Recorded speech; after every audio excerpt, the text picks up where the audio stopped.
নমস্কার বন্ধুরা, সোমাদির রান্নাঘরে সবাইকে স্বাগত। আশা করছি আপনারা সবাই খুব ভালো আছেন। আজ আমি শেয়ার করতে চলেছি সামুদ্রিক কাঁকড়ার মশলা কারি। খুব সহজ ও সামান্য মশলা দিয়ে এই রেসিপিটি বানিয়ে দেখাবো। আপনারা খুব সহজেই বাড়িতে বসে এই রেসিপিটি বানিয়ে বাড়ির সবাইকে খুশি করতে পারবেন। তার জন্য সম্পূর্ণ ভিডিওটি দেখতে হবে। আমার চ্যানেলের নতুন বন্ধু হলে চ্যানেলটিকে সাবস্ক্রাইব করে পাশে থাকা বেল আইকনটি প্রেস করে রাখবেন, যাতে আমার সমস্ত রান্নার নোটিফিকেশন সবার আগে আপনাদের কাছে পৌঁছে যায়। আর ফেসবুক বন্ধুদের কাছে অনুরোধ পেজটিকে ফলো করার জন্য। চলুন দেখে নেওয়া যাক রেসিপিটি। মশলা কাঁকড়া বানানোর জন্য এখানে সমুদ্রের কয়েকটা কাঁকড়া নিয়ে নিয়েছি। কাঁকড়াগুলো খুব ভালো করে বেছে ধুয়ে নিয়েছি। এবার নুন মাখিয়ে কিছুক্ষণ রেখে দেব।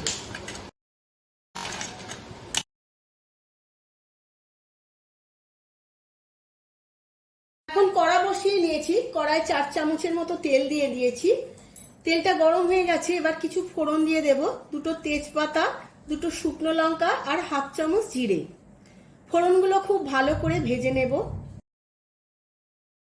ফোড়নটা খুব ভালো করে ভাজা হয়ে গেছে। এবার এর মধ্যে অল্প একটু নুন আর অল্প একটু চিনি দিয়ে দেব।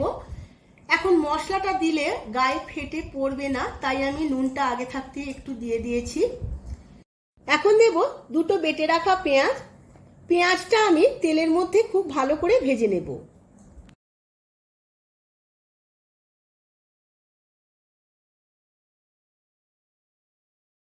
পেঁয়াজটা হালকা ব্রাউন করে ভাজা হয়ে গেছে। এবার এর মধ্যে দিয়ে দেব 2 চামচ আদা আর রসুন বাটা। আদা রসুন বাটাও আমি পেঁয়াজের সাথে আরো 5 থেকে 7 মিনিট ভালোভাবে কষিয়ে নেব।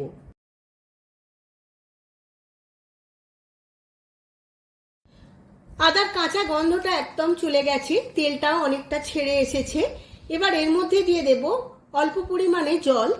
জল দিয়ে খুব ভালো করে 2-1 মিনিট এইভাবে কষিয়ে নেব। এবার কিছু রেগুলার মশলা দিয়ে দেব। হলুদ গুঁড়ো 1 চামচ, ধনের গুঁড়ো 1 চামচ, লাল লঙ্কার গুঁড়ো 1 চামচ, কাশ্মীরি লঙ্কার গুঁড়ো 1 চামচ আর 1/2 চামচ দিয়ে দেব জিরের গুঁড়ো।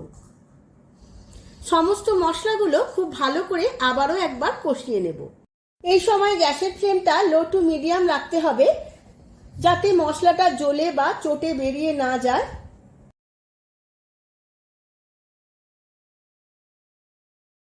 মশলাটা খুব ভালো করে কষিয়ে নিয়েছি, তেলটাও ছেড়ে এসেছে। এবার এর মধ্যে দিয়ে দেব 4 চামচ টমেটো পিউরি। আমি এখানে টমেটো পিউরি ব্যবহার করছি, আপনারা চাইলে এমনি টমেটোও দিতে পারেন।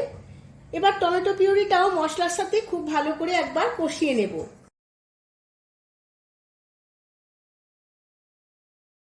মশলাটা খুব ভালো করে কষানো হয়ে গেছে। দেখুন বন্ধুরা, দারুণ কালারটা এসেছে।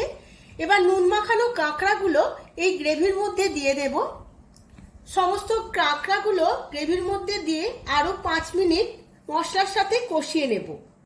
যেহেতু কাঁকড়াগুলো আমি আগে থাকতে ভেজে নিইনি, তাই কাঁকড়াগুলো আমি মশলার সাথে 5-7 মিনিট খুব ভালো করে কষিয়ে নেব, যাতে কাঁকড়ার কাঁচা গন্ধটা চলে যায়।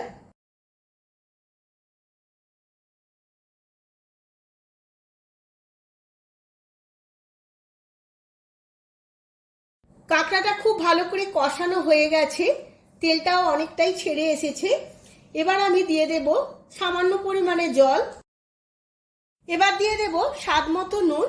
যেহেতু কাঁকড়াতে আমি নুন মাখিয়েছিলাম বা তেলের মধ্যেও অল্প নুন দিয়েছিলাম, তাই এখন অল্প নুন দিলাম।